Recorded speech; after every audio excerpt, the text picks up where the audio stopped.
Non, mais tu me les donnes, tu me mets dans un sac. Ah bah, Je tu te me les les donne. donnerais. D'accord. Y a pas de souci. Je t'emmènerai, je t'irai les garder.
Mesdames, Messieurs, chers concitoyens,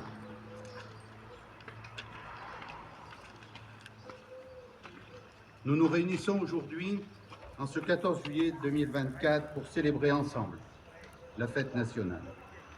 Cette date, si chère à notre cœur, symbolise les valeurs profondes de notre nation, la liberté, l'égalité et la fraternité. Ce sont ces valeurs qui ont façonné notre histoire et qui continuent de guider notre société. Le 14 juillet 1789, il y a 235 ans, la prise de la Bastille marquait la fin de l'absolutisme et le début de la souveraineté populaire. C'était un acte de courage et de détermination de nos ancêtres qui ont osé se lever contre l'oppression pour réclamer leurs droits.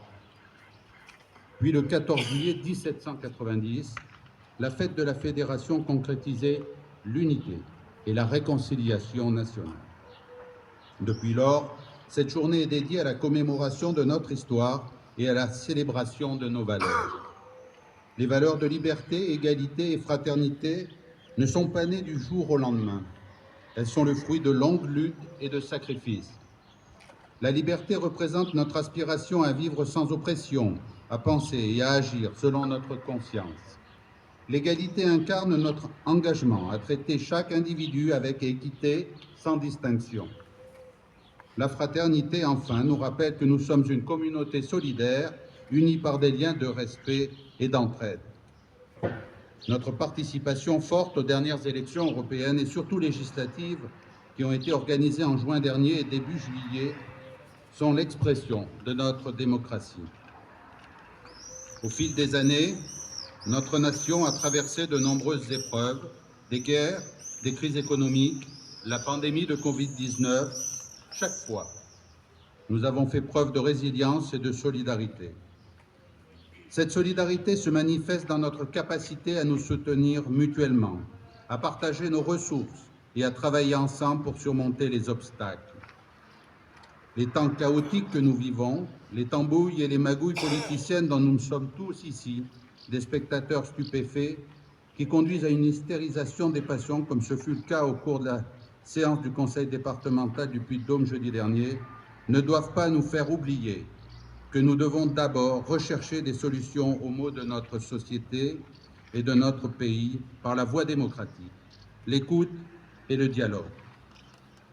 Les Jeux olympiques que nous accueillerons sur le sol national et qui commenceront dans quelques jours nous rappellent aussi qu'en sport, comme dans la vie, ce sont les valeurs, l'esprit d'équipe et le courage qui permettent de transformer les défis en opportunités, les échecs en succès. La commune de Pionça, à son échelle, incarne également ses valeurs de solidarité et de soutien. Nous avons mis en place récemment encore divers projets pour améliorer les services publics dont nos concitoyens ont besoin. Je pense notamment à la rénovation de la mairie inaugurée en avril de cette année. Nous investissons dans la création d'emplois en agissant activement pour la reprise de commerce, garage automobile, taverne de la Halle, boulangerie, queue de Milan, et en mobilisant des acteurs pour développer le tourisme à partir de notre patrimoine. Projet de rénovation du château, études d'aménagement de bourg et études touristiques. L'éducation, la culture et le sport sont aussi au cœur de nos actions. Nous avons d'ailleurs procédé à l'inauguration du terrain de paddle le 30 juin 2024. Pionça est la première commune rurale, entre Montluçon et Riom, à posséder une telle installation. Nous encourageons enfin les initiatives locales et nous veillons à la qualité de vie de chacun. Ces actions reflètent l'engagement du conseil municipal à créer une communauté forte, solidaire et résiliente. En ce jour de fête nationale, rappelons-nous que la liberté, l'égalité et la fraternité sont plus que des mots. Profitons de ces festivités du 14 juillet et des animations estivales à venir pour nous retrouver et passer de bons moments ensemble, comme nous avons pu le faire vendredi 12 juillet avec le concert de Oiseau et comme nous aurons encore l'occasion de le faire avec de nombreuses et variées manifestations comme la fête de la bière, le festival électro, les fêtes musicales du château de Pionça, la brocante, la kermesse du 15 août, les repas dansants de la CEPA. Grand merci à tous les bénévoles qui portent activement et avec passion ces manifestations. Chers concitoyens, soyons fiers de notre histoire, de nos valeurs, de notre commune et de notre pays. Je vous souhaite à tous un joyeux 14 juillet. Vive Pionça, vive la République démocratique et vive la France.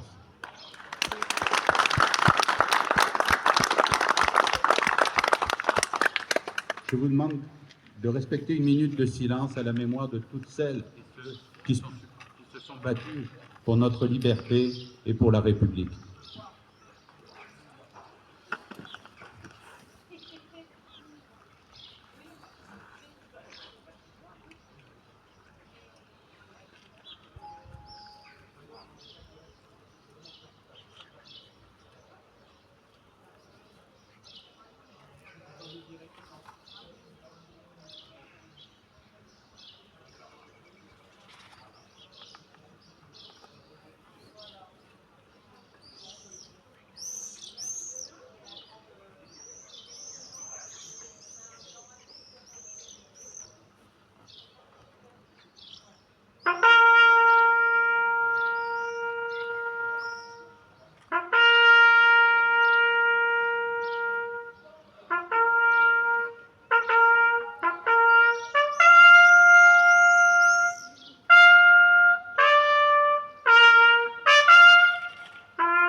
En conclusion de cette célébration et avant de nous retrouver à la salle Arobase pour prendre un verre, je veux adresser des remerciements. Remercier tout d'abord les porte-drapeaux qui nous accompagnent pour toutes nos célébrations et tout particulièrement Ginette Guillain et Raymond Dumas. Merci vraiment à vous deux parce qu'au-delà de porter le drapeau aux célébrations, il y a une représentation aussi toute l'année qui est faite, notamment quand il y a des manifestations commémoratives sur l'ensemble du canton de Saint-Éloi-les-Mines, et puis aussi quand il s'agit d'accompagner des familles qui viennent de perdre un ancien combattant. Et bien chaque fois ils sont mobilisés et ils vont représenter la commune de Pionçay. C'est quelque chose d'extrêmement important auquel personnellement je tiens beaucoup. Donc vraiment je les remercie tous les deux pour ce suivi qu'ils font de ces événements mémoriels. Je remercie aussi la présence d'anciens combattants de militaires, soit d'actifs et de réserve, qui sont parmi nous. Merci d'être là. Merci aux pompiers aussi, bien entendu, en rappelant un remerciement, pas seulement pour la présence ici, mais surtout tout cet engagement qui, pendant toute l'année, nous assure une sécurité sur nos territoires et leur dire devant vous tous et leur répéter, parce qu'on a l'occasion de le faire entre nous, je dirais, quand il y a les Saintes-Barbes, et avec leurs proches, mais il y a aussi devant toute la population, leur dire que ce serait compliqué pour nous de pouvoir rester sur ces territoires si on n'avait pas des volontaires qui interviennent à toute heure pour pouvoir nous aider dans toutes les problématiques de la vie. Il y a les problèmes de santé, il y a les problèmes d'incendie, mais il y a tout un tas d'autres problèmes. Ça peut être une personne âgée qui n'arrive pas à se lever et qui est tombée de son lit. Et bien voilà, c'est tout ça qui fait leur quotidien et qui fait que le centre de Pionçay est assez particulier aussi dans l'organisation qui se dessine au niveau départemental, parce que justement, on est en bout de département avec des reliefs que vous connaissez ici et qui nécessitent d'avoir une présence du service de secours dans ce secteur tout particulièrement. Donc merci vraiment à eux et je remercie aussi personnellement Fabrice Berger qui est le chef de la caserne et qui a la mission justement d'organiser ces interventions et en assure bien entendu toute la responsabilité. Merci à lui, merci à vous tous. La gendarmerie, alors on n'a pas eu de gendarme aujourd'hui, je pense qu'ils ont dû avoir une mobilisation, mais en tout cas on aura une pensée pour eux puisqu'à chaque fois ils veillent aussi quand il y a des manifestations comme l'autre jour le 12 juillet, eh bien à assurer une sécurité dans les parages de nos manifestations et pendant l'été, on sait qu'on pourra compter sur eux aussi pour nous apporter un soutien. Merci à l'Union médicale de Pionçay, à sa présence encore une fois à cette manifestation. Un merci à Bernard Faugère. Les années passent et c'est de mieux en mieux. Bravo Bernard, c'est comme le bon vin, mais en tout cas on déguste avec plaisir. Merci à toi. Je veux remercier, pardon de ne pas avoir commencé par lui, mais il n'était pas dans ma petite fiche, mais par contre, comme il est à côté de moi, ça le mérite que je le vois. C'est le maire de Lastette qui est présent ici. Je te remercie d'être venu se joindre à nous pour cette célébration. De même, je remercie le porte-drapeau de Lastette d'être venu là aussi avec nous. Et le porte-drapeau aussi de Bussière qui est là, mais aussi qui nous accompagne aussi à chaque fois. En tout cas, c'est avec plaisir qu'on vous accueille. Voilà, j'en ai fini avec les remerciements, si ce n'est vous remercier vous de votre présence ici. Et comme je vous l'ai promis tout à l'heure, je vous propose que nous nous retrouvions à la salle Arobase pour prendre un verre de l'amitié et aussi pour pouvoir discuter, parce que je l'ai sous les yeux et je voulais vous le montrer, comme ça tout le monde l'aura vu. Pendant l'été, nous allons avoir beaucoup de manifestations. Je suis très très content de tout l'engagement de la population dans ces manifestations. Et nous avons réalisé, mon adjointe Bérangère Versuti a veillé à sa réalisation, un guide des animations 2024. Donc ce programme, je vous invite à le regarder parce que comme ça vous aurez toutes les dates et vous saurez exactement tout ce qui va être fait pendant l'été. Vous allez voir, il y aura beaucoup de choses. Donc on pourra en parler tout à l'heure à l'Arobase. Merci à tous et à tout à l'heure.